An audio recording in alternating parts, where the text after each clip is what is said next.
16 मई 2008 नोएडा का जलवायु विहार सेक्टर 25 सुबह के लगभग 6 बजे है। एक आम शांत सुबह जो कुछ ही मिनटों में इंडिया के सबसे बड़े, सबसे नए और सबसे खौफनाक नाइटमेयर में बदलने वाली थी। एक 14 साल की मासूम बच्ची आरुषि अपने ही कमरे में खून से लथपथ मिलती है, गला रेता हुआ और सिर पर एक गहरा जानलेवा जख्म।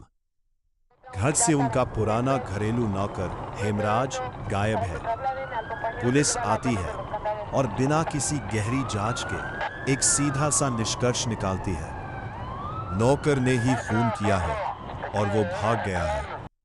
लेकिन इस कहानी का असली खौफ अगले दिन सामने आता है। उसी घर की छत पर जहां पुलिस कल से घूम रही थी, एक और लाश मिलती है। और वो लाश किसी और की नहीं बल्कि उसी नौकर हेमराज की थी। एक ही घर, 2 लाशें और 4 लोग, जिनमें से 2 मर चुके थे और 2 जिंदा थे। आज इस वीडियो में हम उन पन्नों को पलटेंगे जिन्हें सिस्टम ने धुंधला कर दिया। क्या वो सच में एक ऑनर किलिंग थी, या फिर कोई ऐसा शातिर कातिल जो आज भी आपके और हमारे बीच खुलेआम घूम रहा है? चलिए शुरू करते हैं। L32 जलवायु विहार के अंदर सवाल बहुत है, पर सबसे बड़ा सवाल है, रात के उस अंधेरे में क्या हुआ था? 15 मई 2008 की रात राजेश तलवार और नूपुर तलवार, जो नोएडा के जाने माने प्रीमियम डेंटिस्ट्स थे, अपने फ्लैट में थे। उनकी बेटी आरुषि अपने कमरे में थी और हेमराज उनके साथ था।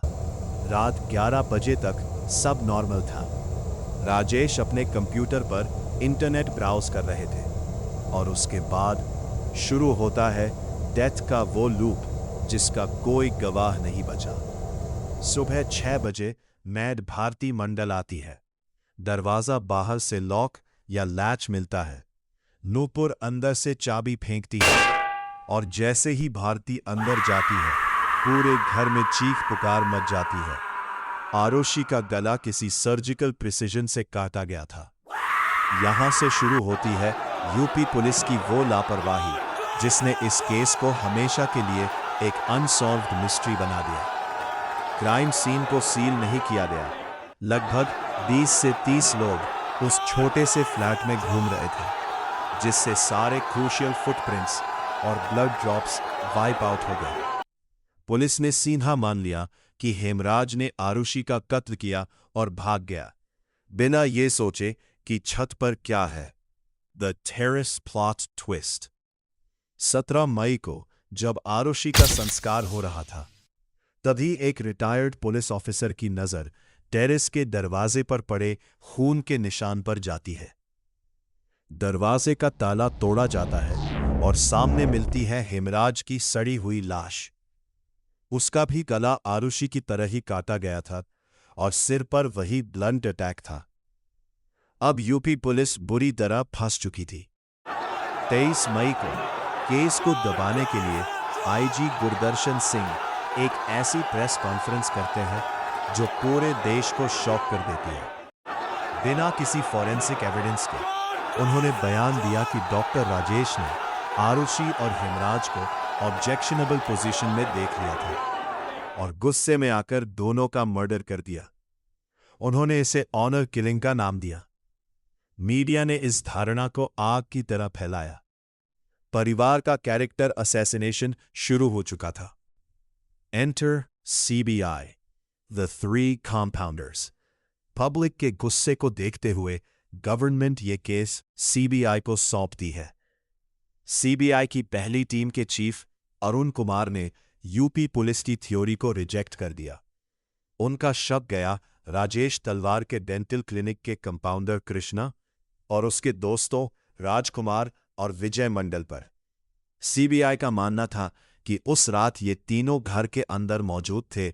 इन्होंने शराब पी और आरुषि के कमरे में घुसे। जब हेमराज ने उन्हें रोकने की कोशिश की तो उन्होंने दोनों को मौत के घाट उतार दिया। इन तीनों सस्पेक्ट्स का नार्को एनालिसिस और लाई डिटेक्टर टेस्ट किया गया। नार्को टेस्ट के दौरान कृष्णा ने कबूल किया कि उन्होंने ही गुस्से में आकर हत्या को की थी। उन्होंने मर्डर वेपन और खून से सने कपड़े कहाँ छुपाए इसकी भी बात की। लेकिन इंडियन लॉ के मुताबिक नार्को टेस्ट का बयान कोर्ट में डायरेक्ट एविडेंस नहीं माना जाता जब तक कोई फिजिकल रिकवरी ना हो। और सबसे हैरानी की बात, सीबीआई की पहली टीम को उन तीनों के खिलाफ कोई ठोस फिजिकल फॉरेंसिक प्रूफ नहीं मिला। The U turn. सितंबर 2009 में सीबीआई की पूरी टीम बदल दी जाती है। नई टीम के इन्वेस्टिगेटर एजीएल कॉल कंपाउंडर्स की थ्योरी को पूरी तरह खारिज कर देते हैं। उनका पूरा शक फिर से लौट आता है राजेश और नूपुर तलवार पर। उन्होंने दावा किया कि मर्डर वेपन डॉक्टर राजेश का गोल्फ क्लब था और सर्जिकल कट्स उनके डेंटल स्कैल्पेल से किए गए थे।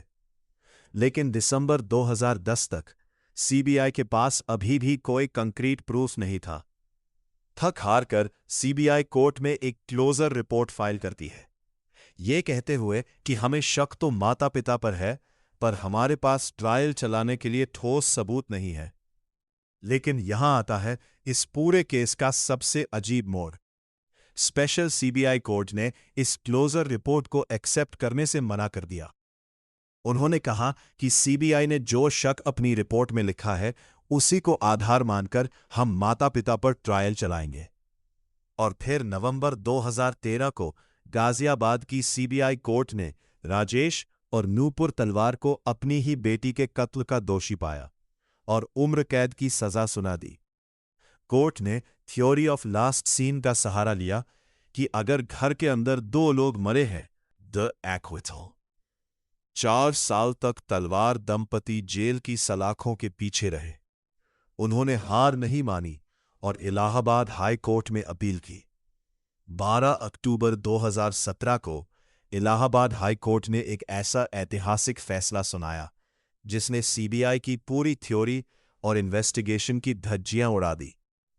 हाई कोर्ट ने कहा कि सीबीआई सबूत जुटाने में बिल्कुल नाकाम रही है और उनकी पूरी कहानी धारणाएं और मनगढ़ंत असम्पशन पर टिकी थी। कोर्ट ने साफ कहा, suspicion however grave cannot take the place of proof, यानी शक चाहे कितना भी गहरा हो वो सबूत की जगह नहीं ले सकता। राजेश और नूपुर को बाइज्जत बरी कर दिया गया। Outro, justice delayed, justice denied. आज इस खौफनाक दास्तान को लगभग 2 दशक होने को है, लेकिन एक सवाल आज भी पूरे देश के सामने खड़ा है।